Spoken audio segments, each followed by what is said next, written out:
Welcome to My Tesla Weekend. This is the slightly late October 31st week in review. And what a week it has been. Normally I have a theory video after this one or some follow-up content. However, the news is running a bit long, so let's get started. The other video is already on the channel, link in the corner, or find it in the show notes. Here we go. The stock is taken quite a hammering this week. If you look at the 5-day chart, we started the week at 415-ish and finished at 387.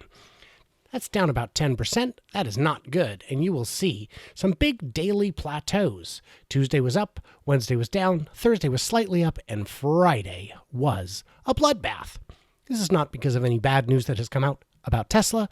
This is because the market has gotten a bit screwy. Here's the Dow Jones. Look at it, what's this, Friday here? Now let's look at the 5-day, and, oh, look at that. It's the same picture. Up on Tuesday, down Wednesday. By this metric, it almost looks like Tesla overperformed. We started the week at 28,000, ended at 26. I guess the market performed a little better than Tesla, but I'm not excited about the market, because, I mean, if you look at the longer trend here, let's do year to date, boom, it's all right. It's not really up on the year. Tesla, on the other hand, very exciting. So let's cover some news for the week, of which there was quite a bit. Tesla announces up to $12 billion investment for electric car and battery factories over the next 2 years, as in 2021 and 2022. They've updated its capital expenditure guidance to confirm a plan to invest $12 billion on its new electric car and battery factories. It marks an acceleration. Basically, Tesla understands they've got massive factories and they need a lot of batteries. And that doesn't just mean for the cars. It also means for storage, for megapacks, for home use, for everything. So additional battery factories will ensure that the bottleneck that we've seen to date will not necessarily apply. Elon Musk set to receive fourth tranche of his Tesla compensation package worth $3.5 billion. What a heck of a deal for everyone. If he doesn't perform, he doesn't get paid. The entire compensation plan offers him nothing. Now, according to California state law, he's required to draw a paycheck, which he draws and does not cash. All he gets is paid in stock if the stock performs and the company hits certain milestones in terms of revenue and profit. And this is quite a payday. His fourth, the electric vehicle maker surpassed $4.5 billion in the trailing 12 months EBITDA with last week's third quarter earnings report. Musk stands to receive another 8.44 million shares at $70 per share, worth $3.5 billion as of Friday's close. Now, that's 1% of the company. Tesla launches new energy plan to offer low electricity rates with solar and Powerwall virtual power plants. This is bigger news than we are giving it credit for.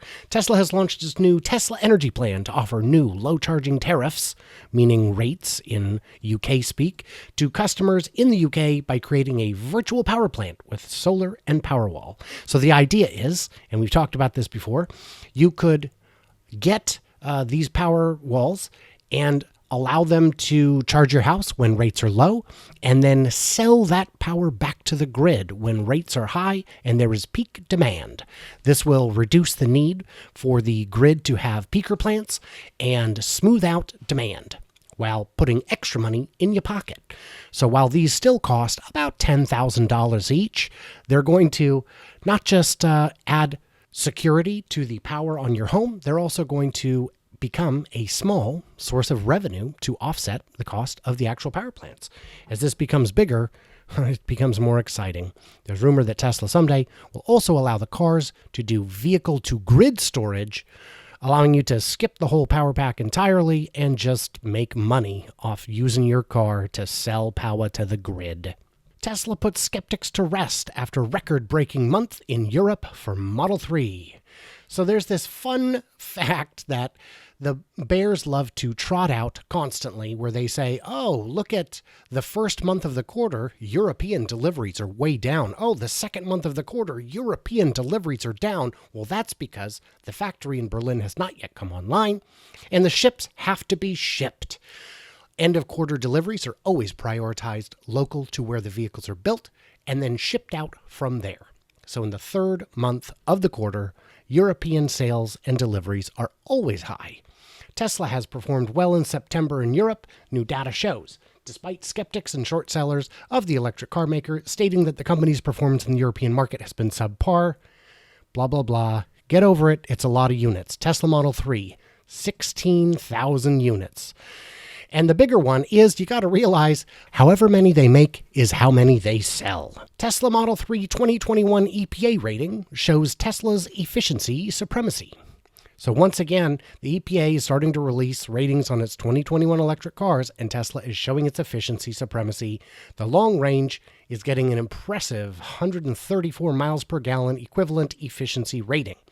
Now, this isn't just how big your battery is and how far you go. It's also a matter of how many miles you get for the juice you're using. And Tesla has industry-leading efficiency, 134 MPGe. Tesla Model, nice, the Tesla Model Y comes in second, followed by the Model 3. That's great. All the way down, here we have the Mini Cooper at 108, which is a significantly smaller car. Oh, gosh, and it's way off. It's like 25% less. Not a good look, Mini. And then, of course, the Volvo XC40. Wow, half the efficiency. Updated, Mercedes-Benz throws in the towel on self-driving efforts. We can no longer win. Mercedes, who had an early driver assist program that was actually pretty effective, has gotten out of the race. The problem becomes you've got manufacturers of vehicles and then designers and manufacturers of self-driving systems, and seldom do the two integrate well. At what point do you want to get married to a provider? Once they've got everything going? Well, they can't get everything going until they've got you. And what are you going to do? Get stuck in a marriage that doesn't work? Too many people have tried that. It does not follow well. So they're going to get out completely, allow third-party providers to try and make something that works, and then just buy it when the time is right. This isn't a bad approach. It's not worse than what most manufacturers are doing. But it just goes to show how far in the lead manufacturers like Waymo, Tesla, and Super Cruise truly are if someone like Mercedes, who'd put in a lot of work and a lot of money, is just given up. Panasonic beats forecast developing new battery cells for Tesla. So the new 4680 will not only be designed and built by Tesla, but will be manufactured in part, at least in some locations, by Panasonic, which is not surprising, but it is good news. The fact that Panasonic beats forecast is great news because it means the likelihood of the continued partnership between Panasonic and Tesla is on solid ground. In the past, Panasonic was losing money hand over fist in Nevada, and it made the relationship a bit tenuous. As that has improved, so has the outlook. Wall Street analysts tore down 7 competing electric vehicle batteries and say Tesla is once again leading the pack. Leading the pack. Get it? Get it? It's a battery pack pun. Looking at all the competition, it comes down to one thing: batteries. To better understand who's employing the best batteries on its cars and how much they're spending to do it, analysts at UBS compared 7 cells from all major manufacturers, including Tesla and its suppliers, as well as all the big players. Unsurprisingly, Tesla wins. And you know, why not? The big advantage is that Tesla is working harder to get the cost of batteries down, where Panasonic is working to get the profit up. Tesla is the world's top-selling plug-in brand in 2020. Not a big surprise. Tesla at 316,000 over Volkswagen at 23,000, but the big takeaway on this chart is it includes plug-in hybrid electric vehicles, where Tesla is a straight battery electric vehicle. In the battery electric segment, Tesla has a 26% market share, followed by VAG at 120,000 with a 10% market share. So on Friday morning, I had said when the Q3 numbers come out, Tesla's standing would improve, and it did. Haha, I can tell the future by a couple hours by looking at numbers.